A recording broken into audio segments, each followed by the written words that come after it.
جب مقام عبدیت میں قدم رکھ دیا تو خدا کہتا ہے اب عبد بن چکے ہو نا، فادخلی جنتی، اب جنت میں داخل ہو۔ لیکن یہاں کیا ہے؟ جنت باپ کی بپوتی ہے، ہر آدمی، اور سب زیادہ تو بڑے بھائی جنت بانٹتے ہیں فری میں، ان کو مار دو جنت واجب ہے، ان کے اوپر فتویٰ دے دو جنت واجب ہے، یہ نماز پڑھ لو جنت واجب ہے۔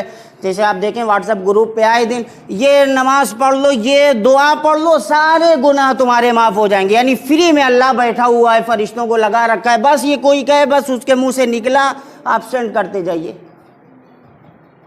یعنی اللہ کیا کوئی قانون نہیں ہے، کوئی قاعدہ نہیں ہے، جو کچھ بھی ہے جو ہم نے کہہ دیا وہی ہونے والا ہے، ہر چیز شرط و شروط کے ساتھ ہے، کوئی چیز بغیر شرط کے نہیں ہے۔ اور اسی لیے امام رضا علیہ الصلوۃ والسلام جب نشاپور پہنچے اور انہیں بلایا گیا ایران مامون الرشید کی طرف سے، حکومت نے ان کو بلایا، آپ مامون سے ملاقات کے لیے مشہد جانا چاہتے تھے، خراسان جانا چاہتے تھے۔ نشاپور جو اس وقت کا مرکز علم تھا، جیسے آج قم مرکز علم ہے، نجف مرکز علم ہے، اس وقت کا مرکز علم نشاپور تھا، اور بڑے بڑے بزرگان اہل سنت، حاکم نشاپوری جیسی شخصیت وہاں پیدا ہوئی ہے نشاپور میں، جنہیں 1,00,000 حدیثیں زبانی یاد تھی میں سند کے۔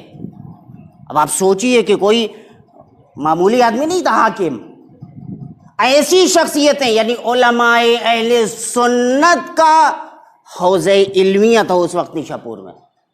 وہاں پر جب امام رضا علیہ الصلوۃ والسلام پہنچے تو لوگوں نے کہا فرزند رسول حدیث بیان فرمائیے، حدیث، اس لیے کہ ابھی تک تو سب الٹے سیدھے آدمیوں سے حدیث سنتے آئے ہیں، اب خود حدیث اس سے سنے کہ جہاں ڈائریکٹ خدا کا رابطہ ہے، جو ڈائریکٹ منبع وحی سے متصل ہے، کہ جو عالم ممکنات کو عالم واجبات سے متصل کرتا ہے، اس کلی کی زبان سے حدیث سنے۔ لہذا جب امام رضا علیہ الصلوۃ والسلام نیشاپور پہنچے، فرزند رسول حدیث بیان فرمائے، حدیث بیان فرمائے، تاریخ نے ایک رقم لکھی ہے کہ اتنے افراد کاغذ اور قلم لیے بالکل مستعد کھڑے ہوئے کہ فرزند رسول حدیث حدیث حدیث۔ دیکھیں جوش، دیکھیں کہاں تو کل پیغمبر قلم و دوات مانگ رہے تھے، مسلمان دے نہیں رہے تھے، آج لوگ وہی مسلمان کے جو حدیث رسول کے تشنا ہیں، قلم و دوات لکھ کے کہہ رہے ہیں فرزند رسول حدیث ارشاد فرمائیے۔ یہ کمال ہے کہ ان لوگوں نے امت اسلامیہ کو اتنا پیاسا کر دیا کہ امام رضا علیہ الصلوۃ والسلام کا دور امامت آتے آتے پوری امت تشنا ہو گئی۔ فرزند رسول حدیث حدیث حدیث۔ جب بہت زیادہ پریشر ہوا، بہت زیادہ لوگوں کا اصرار بڑھا، امام نے محمل کا پردہ اٹھایا اور اس کے بعد ایک حدیث ارشاد فرمائی، جس حدیث کو حدیث سلسلۃ الذہب کہا جاتا ہے۔ سلسلہ یعنی کڑی، جیسے زنجیر ہوتی ہے نا کہ ایک میں دوسری پھنسی ہوئی، اسے کہتے ہیں سلسلہ۔ جو ہمارے یہاں بولا جاتا ہے فلاں سلسلے کی مجلس ہے، وہ سلسلہ وہی ہے، یعنی جو کڑیاں آپس میں ملی ہوئی، سلسلۃ الذہب، کہ جس حدیث کے سارے سلسلے گولڈن ہیں، سونے کے ہیں۔ یعنی جب امام رضا علیہ الصلوۃ والسلام نے یہ حدیث بیان کی تو امام رضا علیہ الصلوۃ والسلام جو اس کا سلسلہ سند بیان کرتے ہیں کہ مجھ سے میرے والد نے نقل کیے، یعنی امام کاظم علیہ السلام معصوم، ان کے والد بزرگوان، امام صادق علیہ السلام نے، ان سے امام باقر علیہ السلام نے، ان سے امام زین العابدین علیہ السلام سے، انہوں نے امام حسین علیہ السلام سے، انہوں نے امیر المومنین سے، انہوں نے پیغمبر اکرم سے، انہوں نے جبرائیل سے یہ نقل کیا ہے۔ دیکھیں سلسلہ کیسا ہے، جن افراد نے اس حدیث کو نقل کیا وہ سلسلہ کیسا۔ اسی لیے ایک مشہور عالم اہل سنت کہتے ہیں کہ اس حدیث کو نہیں، خالی اس حدیث کے سلسلہ سند کو بھی اگر کسی مردے کے اوپر پڑھ کے پھونک دیا جائے وہ زندہ ہو جائے گا۔ ایسے ایسے افراد ہیں اس میں، ایسی ایسی شخصیتیں۔ فرزند رسول حدیث حدیث حدیث، امام نے محمل کا پردہ اٹھایا، اس کے بعد ایک حدیث شریف ارشاد فرمائی، کلمۃ لا الہ الا اللہ حصنی۔ جناب جبرائیل کہتے ہیں کہ پروردگار عالم نے فرمایا کلمہ لا الہ الا اللہ میرا قلعہ ہے، فمن دخل حصنی امن من عذابی، جو اس قلعے کے اندر داخل ہو گیا وہ میرے عذاب سے امان پا گیا۔ ایسے ہی فری میں یہ کہنے کے بعد امام رضا علیہ الصلوۃ والسلام نے محمل کا پردہ گرا دیا۔ آپ یہ دیکھنا چاہ رہے تھے کہ کس کے ذہن کے اندر یہ سوال ہے کہ لا الہ الا اللہ کہتے جاؤ، چاہے جتنے گناہ کرتے جاؤ، چاہے جو کرتے جاؤ، پھر ان بزرگوں کے بارے میں کیا سوال ہے کہ جنہوں نے پیغمبر پہ مظالم ڈھائے، جنہوں نے وہ بھی تو لا الہ الا اللہ کہنے والے تھے، وہ بھی تو محمد رسول اللہ کہنے والے تھے، ان کے بارے میں کیا خیال ہے؟ تھوڑی دور یہ کارواں چلا کہ ایک مرتبہ امام رضا علیہ السلام نے پھر محمل کا پردہ اٹھایا، کہا صرف یہ نہ سمجھ لینا کہ لا الہ الا اللہ جس نے کہہ دیا وہ عذاب الہی سے معمون ہو گیا، بچ گیا، نہیں، لیکن بشرطہا و شروطہا، اس کی کچھ شرطیں ہیں، ایسی نہیں کہ فری میں۔ وَأَنَا مِن شُرُوطِهَا، ان جملہ شرطوں میں سے ایک شرط میں ہوں، اگر میری ولایت کا اقرار کرو گے تو کلمہ لا الہ الا اللہ قبول ہے، وإلا اس کی کوئی حیثیت نہیں ہے۔ صلوات پڑھیں محمد وآل محمد۔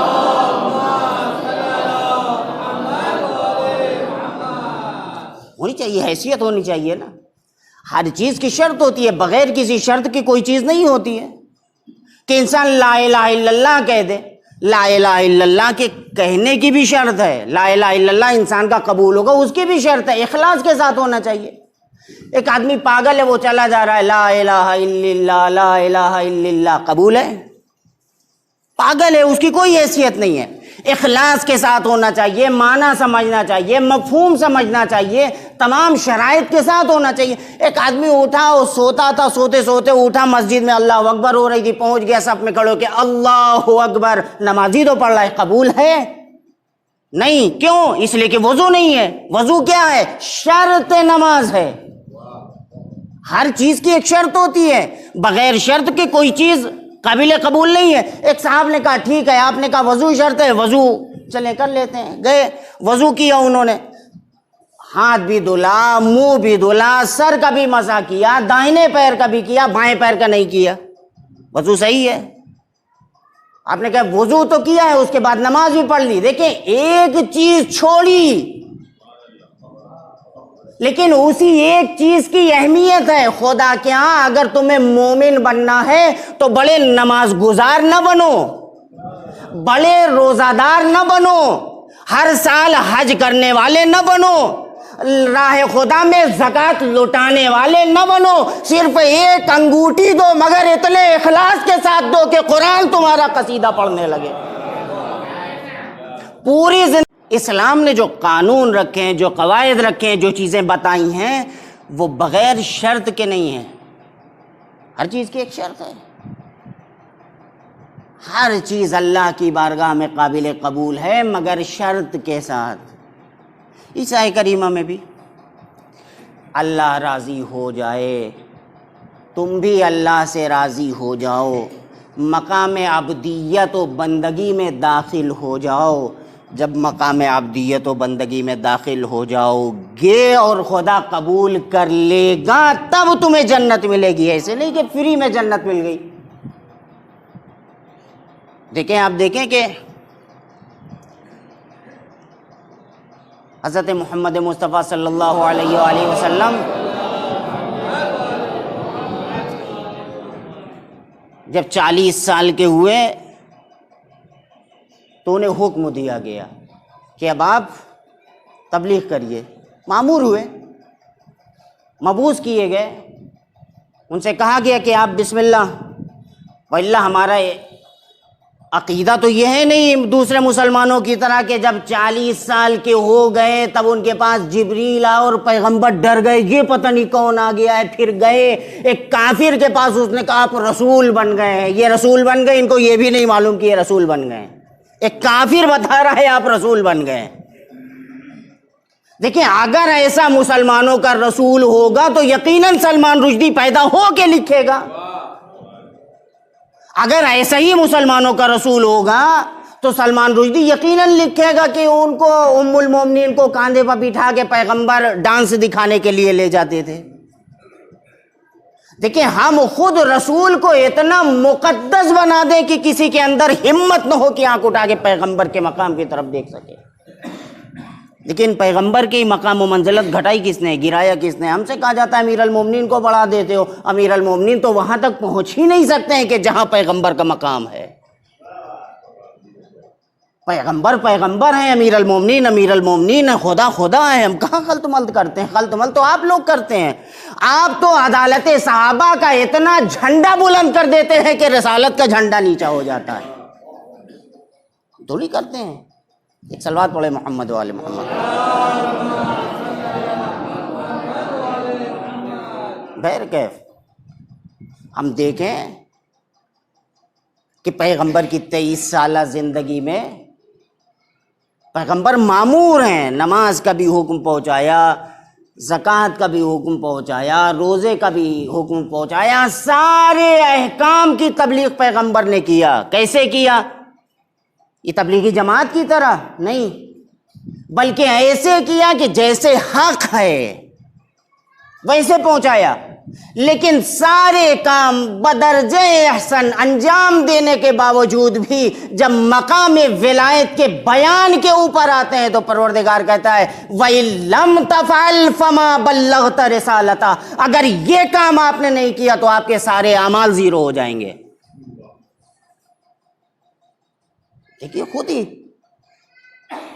کہ آپ کے اعمال حبط ہو جائیں گے، آپ نے کوئی کام انجام نہیں دیا ہے۔ امام صادق علیہ السلام کی روایت ہے فما بلغت رسالتہ کے ضمن میں امام صادق علیہ السلام امیر المومنین سے فرماتے ہیں یا علی، اس آیت کا مطلب جانتے ہو کہ اگر میں تمہاری ولایت کا اعلان غدیر کے میدان میں نہ کرتا تو میرے اعمال زیرو ہو جاتے۔ رسالت ہی نہیں، جتنے اعمال تھے پیغمبر کے، جب بغیر اعلان ولایت علی کے پیغمبر کے اعمال کی کوئی حیثیت نہیں ہے تو ہم کس کھیت کی مولی ہیں؟ مسلمان کہاں کے ہیں؟ اور اس کے بعد مسلمان بڑے بڑے بغیر ولایت علی کی خوشبو لیے بڑے بڑے خواب دیکھتے بھی ہیں، دکھاتے بھی ہیں۔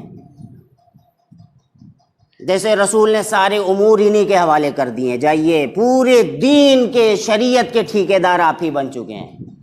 یہاں تو ہمارا مرجع بھی نہیں کہتا دین و شریعت کے ہم ٹھیکیدار ہیں۔ ایک صلوات پڑھیں محمد و آل محمد۔ لیکن یہ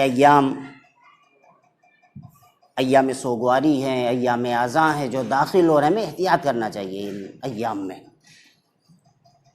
یہ ایام تبلیغ ہیں، یہ پیغام پہنچانے کے ایام ہیں کہ جہاں ہمیں لوگوں کو مقصد غدیر سے بھی آشنا کرانا چاہیے، مقصد قیام امام حسین علیہ السلام سے بھی آشنا کرانا چاہیے کہ کس لیے امام حسین علیہ السلام نے قیام کیا۔